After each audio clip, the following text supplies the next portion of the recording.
ये कहानी कुछ ज़्यादा ही फिल्मी है, लेकिन ये किसी हीरो की नहीं बल्कि एक रियल लाइफ विलन की कहानी है। आज के वीडियो में हम बात करेंगे शाहजहां शेख की। शाहजहां शेख जो शायद खुद को सचमुच का शाहजहां समझता है, लेकिन उस पर जो आरोप लगे हैं वो बहुत गंभीर है और ये आरोप कुछ वैसे ही हैं जैसे फिल्म में किसी विलन के ऊपर लगते हैं।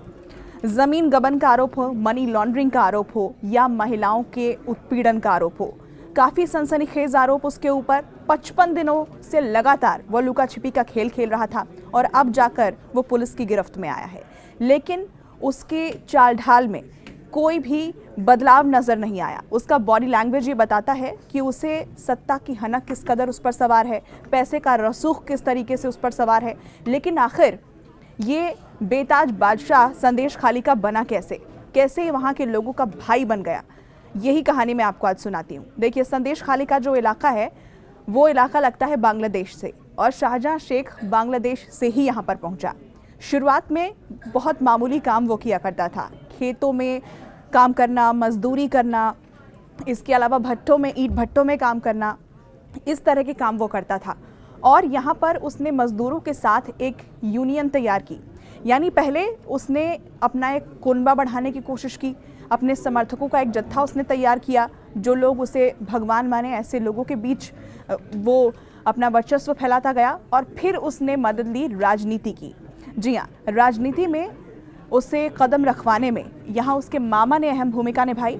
उसके मामा CPIM के एक प्रमुख नेता हुआ करते थे और उसके मामा ने ही, शाहजहां शेख के मामा ही हाथ पकड़कर उसे राजनीति में लेकर आए।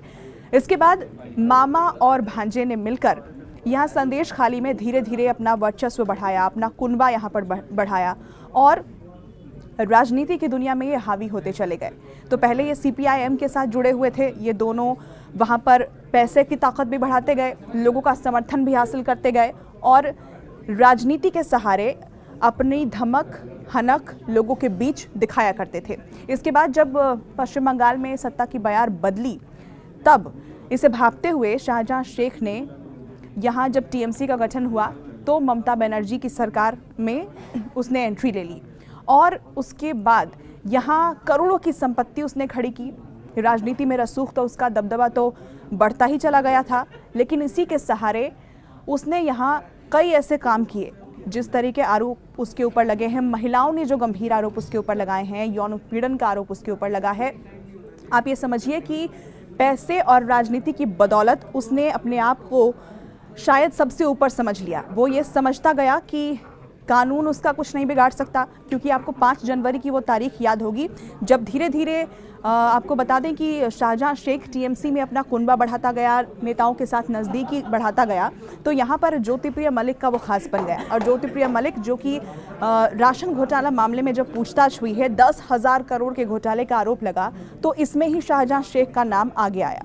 और शाहजहां शेख के घर 5 जनवरी इसी साल जब ED की टीम पहुँचती है तो शाहजहां शेख तो वहाँ नहीं मिलता, लेकिन उसके समर्थक ED की टीम पर हमला करते हैं। हमला कुछ ऐसा होता है, ऐसी तस्वीरें वहाँ से सामने आती है कि ED के कई अधिकारी घायल हो जाते हैं। यानी शाहजहां शेख ना अधिकारियों को कुछ समझता है, ना ED को कुछ समझता है, ना पुलिस को कुछ समझता है, ना कानून को कुछ समझता है। और तभी से 55 दिनों से ये जो लुका छिपी का खेल है वो खेलता जा रहा था।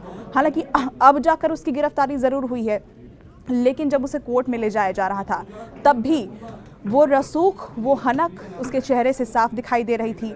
उसका बॉडी लैंग्वेज ये बता रहा था कि वो ये संदेश दे रहा है कि मेरा कोई कुछ नहीं बिगाड़ सकता।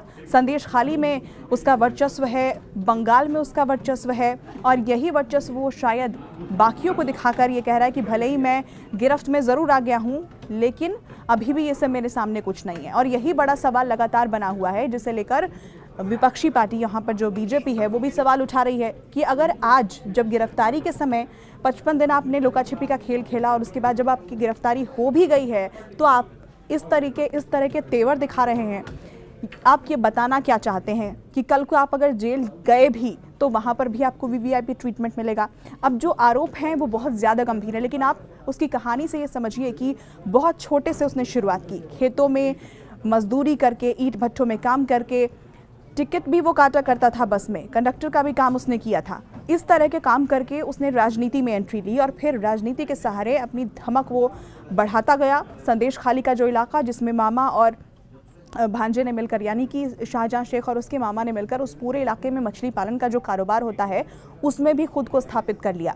और वहीं पर आज वो छिपा भी हुआ था उसी इलाके में, संदेश खाली जिसे उसका गढ़ कहा जाता है, जहां से शाहजहां शेख पर आप उंगली नहीं डाल सकते, उसे गिरफ्तार नहीं कर सकते। जब ईडी की टीम पूछताछ के लिए पहुंची थी तब किस तरह की तस्वीर आई थी, ये वो बताना चाहता है कि ये पूरा इलाका मेरा है। और इसीलिए मैंने आपसे शुरुआत में ही कहा कि ये कहानी बहुत ज़्यादा फिल्मी है, लेकिन जैसा कि फिल्मों में होता है कि विलन चाहे कितना भी मजबूत हो, कितना भी ताकतवर हो, लेकिन उसका अंजाम कभी अच्छा नहीं होता।